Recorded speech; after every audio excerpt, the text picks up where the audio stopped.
Hi everyone, and welcome to the first proper section of my project, Making Sense of Mechanics.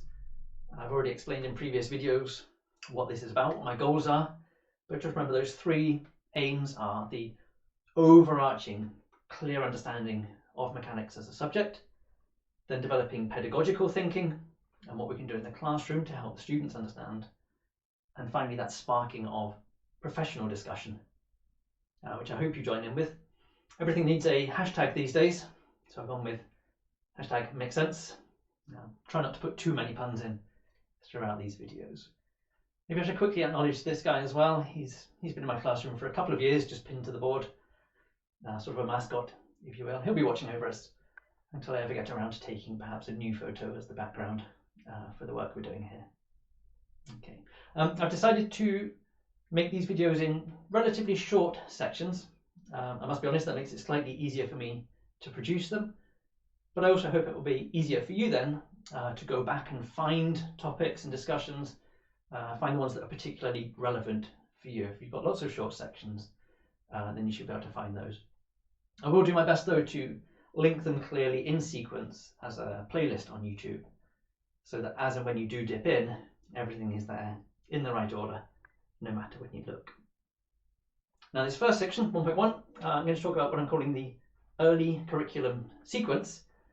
So that's looking at what textbooks typically do in the early chapters, how they structure the course, and my thoughts on that and how we're going to look at things in Making Sense of Mechanics.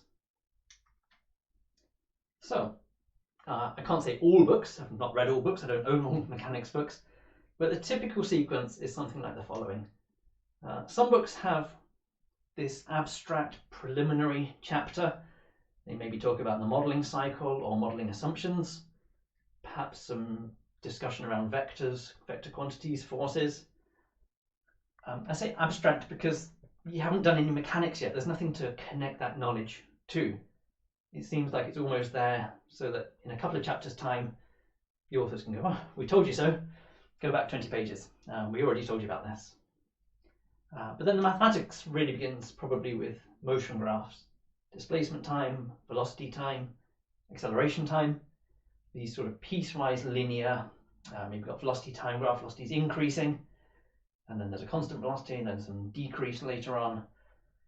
All these motion graphs, not really explaining how that motion's happening, but getting students to look at the graphs. And that typically then develops into these so-called SUVAT equations, with lots of examples of things modelled as falling motion under gravity. And then you'll get to a chapter which finally introduces forces, types of force, force diagrams, understanding the acceleration that forces can cause. And I've got to be honest, this is where we're going to start. So I'm sequencing this project for teachers as professional development. I might not start here with students, let's say that right now.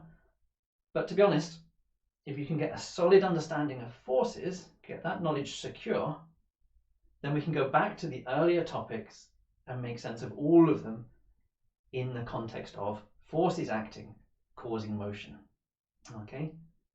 It then also leads on to the future. Every subsequent topic pretty much builds on the concept of forces. So although it's not where the books begin, that's where we're going to begin in the next section.